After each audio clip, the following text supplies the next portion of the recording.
요즘 삶을 살아가시는데 든든하십니까? 뜬금없는 질문이라고 생각하실지 모르겠습니다. 코로나로 한 5개월간을 저희들이 살아왔는데요. 아직도 앞으로 어떻게 이 세계가 나아갈지 장담할 수가 없습니다.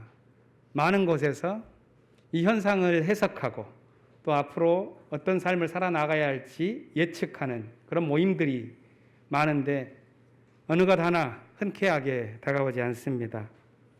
인류 문명에 대해서 거시적인 성찰을 제시하는 미래학자로 여겨진 히브리 대학의 역사학자 유발 하라리는 이렇게 말합니다.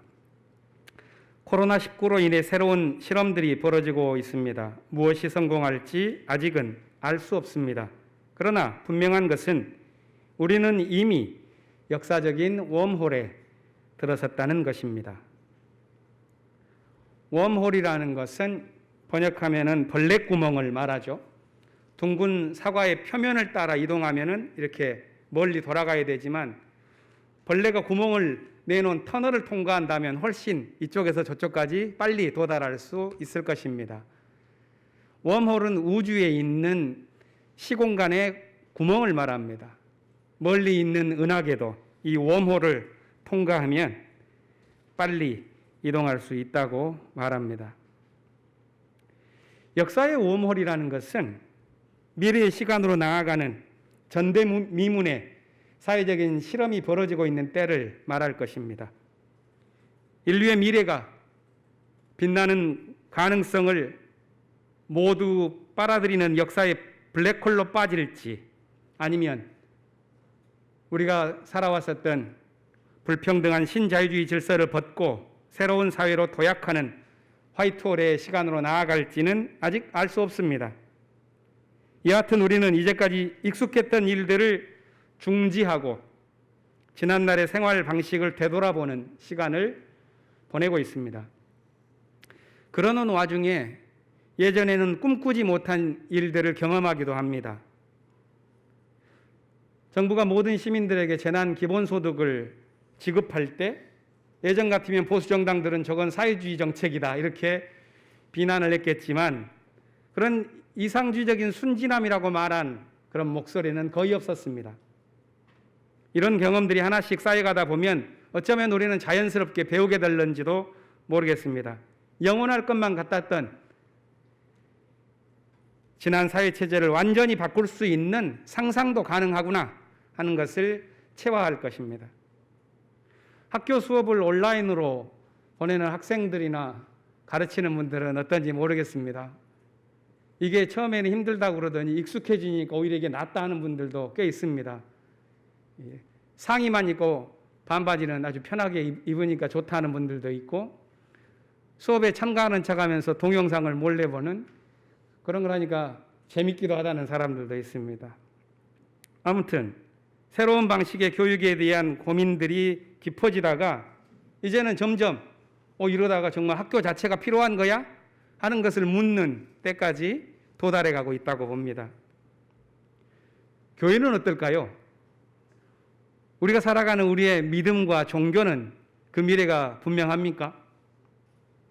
비대면 관계와 언택트 문화의 이 새로운 경험이 공동체를 강조하고 친교를 중시하는 우리의 신앙세계를 어떻게 바꿔갈지 한편으로는 궁금하고 또 한편으로는 두렵기도 합니다. 그렇게 우리는 역사의 웜홀을 지나가면서 우리가 지닌 한계와 문제만이 아니라 우리가 진실로 갈망하는 것이 무엇인지를 우리는 경험하고 있는 것입니다. 오늘 본문에 나오는 이야기를 아브라함의 그 이야기를 그의 인생과 믿음에서 웜홀을 지나는 사건으로 한번 읽어보는 건 어떻겠는가. 이 이야기는 아브라함의 인생에 생겨난 최대의 고비에 관한 것이지요. 하나님이 아들 이삭을 죽여서 바쳐라 하는 그런 명령을 했기 때문입니다. 예기치 못한 이 명령으로 인해서 아브라함은 모든 삶이 위기에 처했고 그는 자기의 믿음이 고통이 되고 말았습니다. 그런데 이상하게도 성경에는 아브라함의 감정이 하나도 나타나 있지 않습니다. 그의 고뇌를 보여주는 장면도 없습니다. 그는 다만 침묵 속에 행장을 꾸리고 두 종과 아들 이삭을 데리고 하나님이 말씀하신 곳을 향해서 떠납니다. 사흘 만에 가까이 이르자 종과 나귀는 기다리게 하고 아들 이삭과 둘이서 산을 오릅니다. 번제에 쓸 장작을 아들의 등에 지우고 자신은 불과 칼을 챙겨서 걷습니다. 이때 정말로 아브라함은 아들을 잡아서 바치려고 하는 계획을 갖고 올라갔을까요? 길을 걷던 이삭이 아버지 아브라함에게 묻습니다. 불과 장작은 여기 있는데 번제로 쓸 어린 양은 어디 있습니까? 이건 아주 상식적인 질문이었지만 가장 빗으로 꽂히는 물음이었습니다. 아브라함은 무슨 대답을 할 수 있었을까요? 그때 아브라함이 한 대답은 이것입니다. 번제로 바칠 어린 양은 하나님이 손수 마련해 주실 것이다. 많은 사람들은 이것이 아브라함이 담대한 믿음이라고 그러는데 저는 그게 믿음처럼 보이지 않습니다.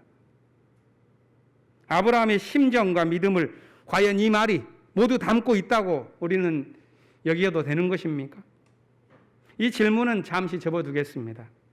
두 사람이 함께 걷다가 하나님이 말씀하신 곳에 이르렀습니다. 아브라함은 제단과 장작을 쌓고 그 나무 위에 이삭을 눕힌 다음에 손에 칼을 들고 내리치려고 합니다. 이 손에 칼을 들고 이삭을 내리치려고 하는 그 장면, 과연 이 아브라함의 행동은 마음먹었던 자신의 계획을 실행하려는 그런 장면일까요? 아니면 절망의 자포자기가 불러온 그런 행위였을까요? 다행스럽게도 그때 천사가 불러서 멈추게 하고 아들까지 바치려고 했던 그의 믿음을 칭찬합니다. 그러자 아브라함의 눈에 수풀에 뿔이 걸려 있는 양이 보였고 그것으로 대신 번제를 드립니다. 그리고 나서 그곳 이름을 주님이 준비하셨다는 뜻으로 여호와 이레 이렇게 불렀다고 합니다. 아무튼 이 이야기는 믿음의 위기를 통과한 그런 이야기면은 사실이 틀림이 없습니다. 이 이야기에 대한 그동안의 해석은 두 가지였습니다. 하나는 그 교훈을 보상신학의 관점에서 해석하는 것입니다. 아들까지 바치려고 했던 아브라함에게 하나님이 더 큰 상을 주셨다 하는 해석이죠. 저는 그것은 아브라함이 보여주는 이 신앙의 수수께끼를 다 풀지 못한 표면적인 해석이라고 생각합니다. 다른 하나는 이 이야기의 뒷배경엔 미개한 인신 제사를 드렸었던 가나안의 종교 문화를 비판하고 짐승으로 대체해서 제사를 드리는 그런 종교의 문명화 과정이 숨어 있다. 이렇게 말하는 분도 있습니다. 제가 신학교 때 그걸 보고서 그렇겠구나 하면서 참 무릎을 치면서 신기하다 하는 생각을 했지만 사실 이제는 이 이야기가 그것보다는 인권선언이라고 하는 그것보다는 조금 더 심각한 무언가를 말해주고 있는 것 아닌가 하는 생각을 하게 됩니다. 우리가 이 이야기에서 봐야 할 것은 먼저 절망적인 과제 앞에 선 아브라함입니다. 그는 고민이 없는 신앙인이 아니라 아주 커다란 자신의 삶과 믿음을 궁지에 빠뜨리는 위기 앞에 놓였습니다. 이때 우리가 주목해야 할 것은 이 절망적인 상황 속에 아브라함이 자신의 믿음이 자신을 어디로 끌고 가는지를 어떻게 느끼고 있는지를 우리가 추적하는 것입니다. 먼저 이 이야기를 들여다보면 이해하기 힘든 두 지점이 보입니다. 하나는 하나님의 명령이 너무 불합리하다는 것입니다. 아들의 축복을 주겠다고 했다가 이제는 아들을 잡아서 바치라고 하는 그런 불합리한 명령이 어디 있습니까? 다른 하나는 이 명령 앞에서 아브라함의 믿음입니다. 그 깊이를 알 수 없는 이 믿음에서 뿜어져 나오는 신비와 파토스, 이것이 우리가 이해할 수 없는 지점입니다.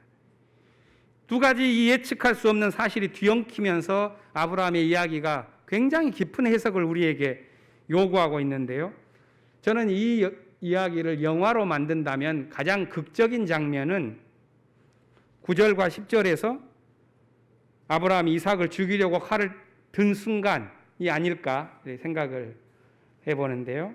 그런데 다른 관점에서 그럼 가장 신학적인 장면, 우리에게 가장 실존적인 물음을 주는 장면은 어딘가를 본다면 7절과 8절의 아들과 아버지의 대화가 아닐까 생각합니다. 7절은 길을 걷는 도중에 아버지에게 묻는 이삭의 질문이죠. 불과 장작은 여기 있습니다만 번제로 바칠 어린 양은 어디에 있습니까? 이 아들의 질문은 모든 아버지들의 정신을 파산시키고도 남는 질문이죠. 하지만 아브라함은 묵묵히 대답할 뿐입니다. 하나님이 손수 준비하실 것이다. 아까 물었습니다. 아브라함의 이 대답을 아브라함의 믿음이라고 우리는 받아 좋은 것입니까?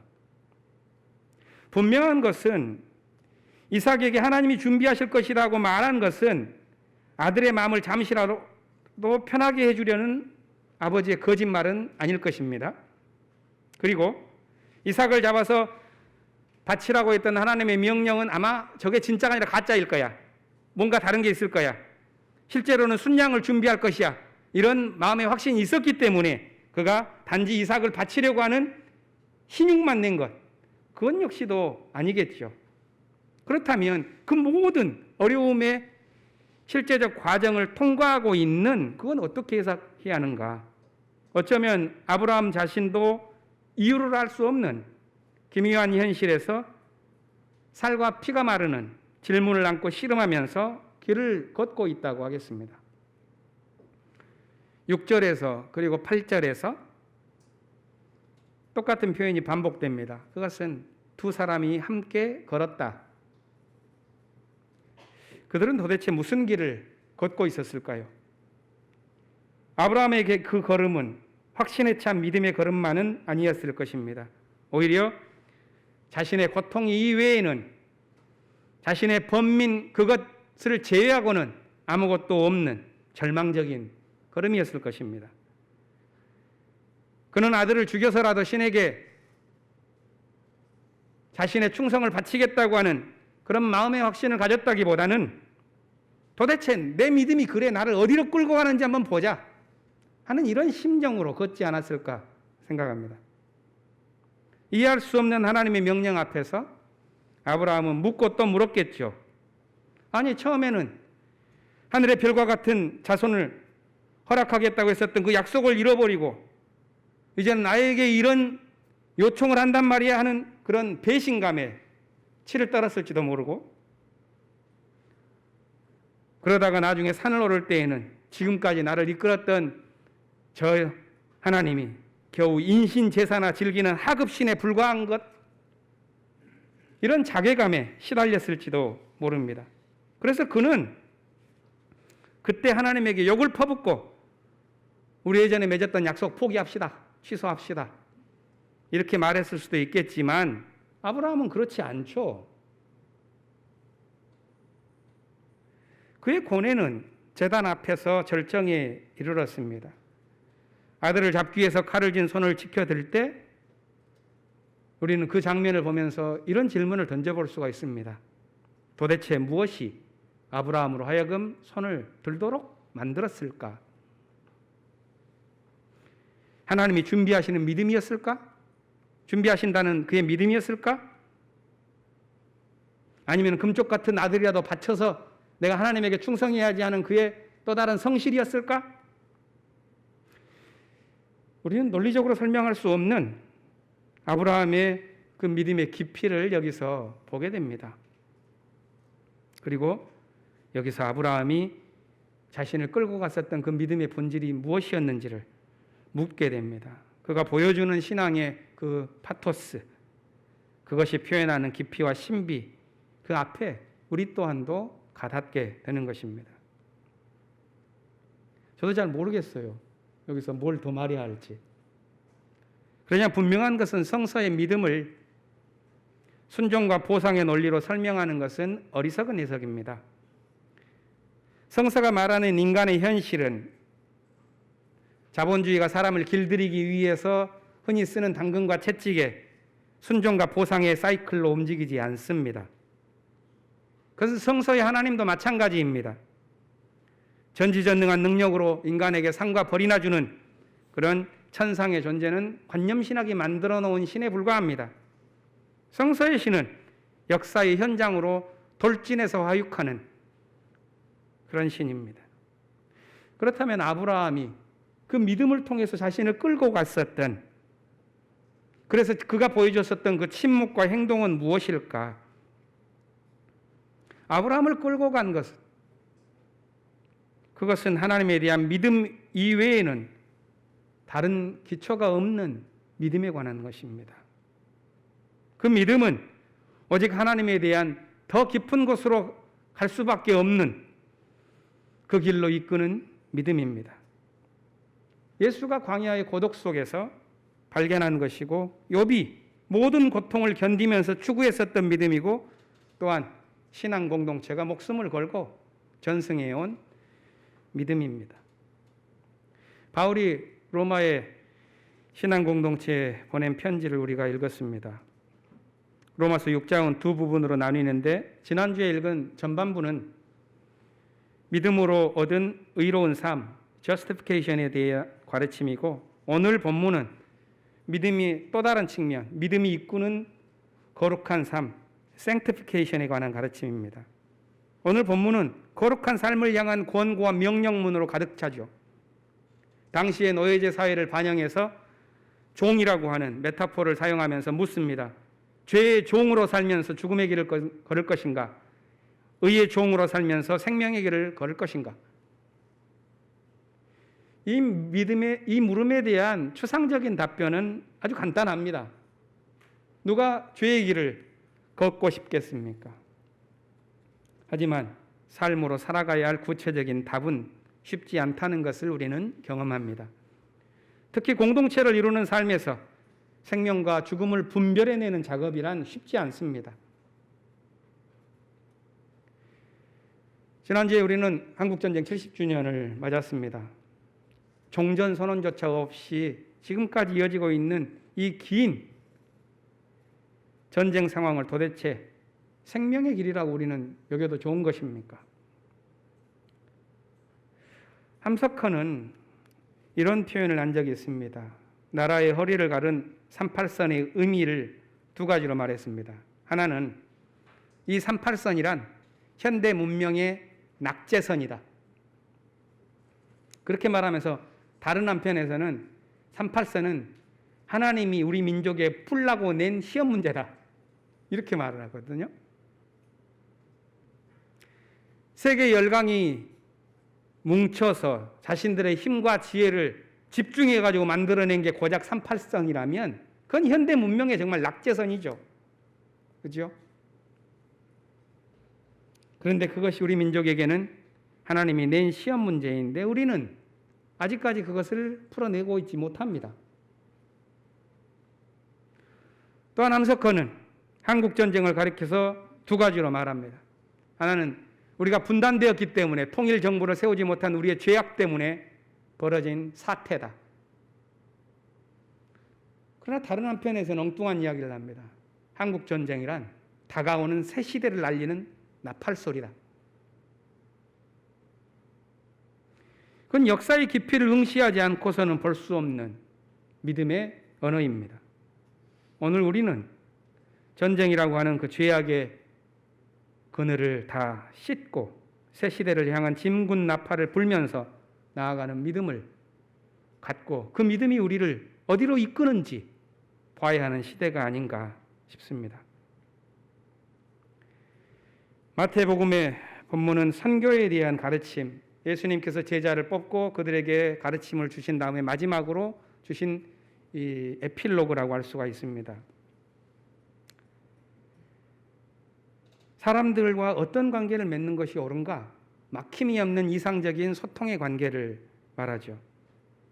예언자를 예언자로 맞아들이는 사람, 의인을 의롭기 때문에 그를 의인으로 여기는 사람, 지극히 작은 사람에게라도 물을 건네는 사람, 너는 예수의 제자이니 하면서 오늘 본문은 그렇게 진리와 생명에 관한 정직한 선택을 하는 사람에 관한 이야기를 줍니다.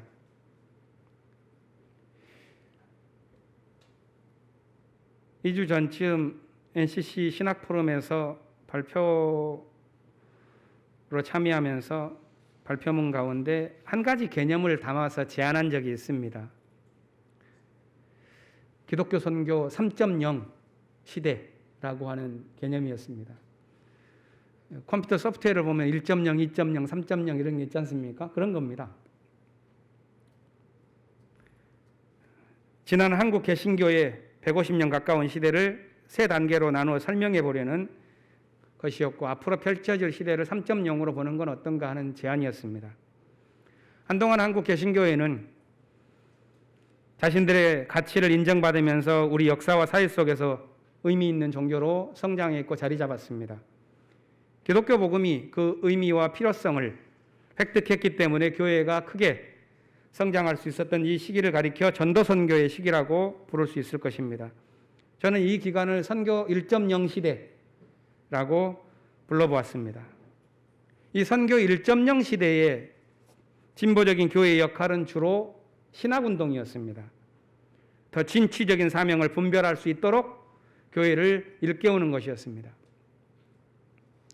그런데 한국 교회는 전체적으로 권력을 탐했고 근본주의 신학의 그늘을 벗어나지 못하면서 복음의 좌표를 이뤄왔고 자기 스스로 안에서부터 신앙의 긍지를 세우지 못했습니다.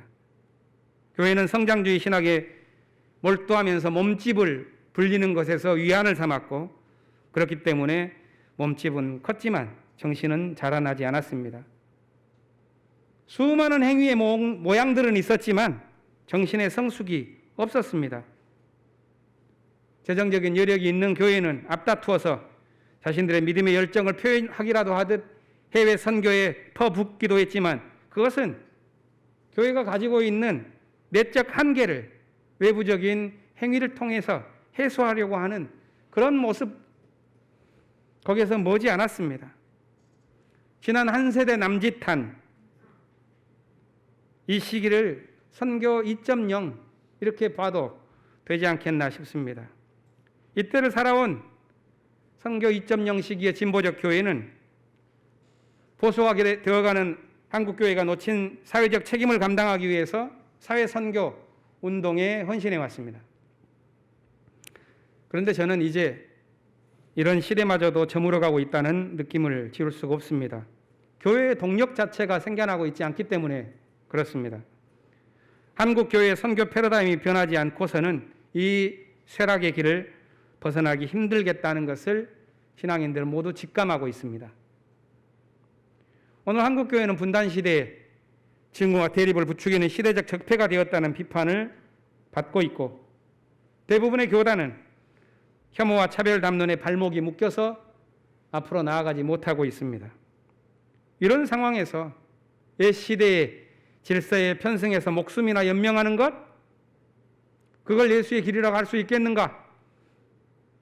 아마 그런 선택을 하지 못하도록 주어진 시기가 이 코로나의 사태라고 봅니다.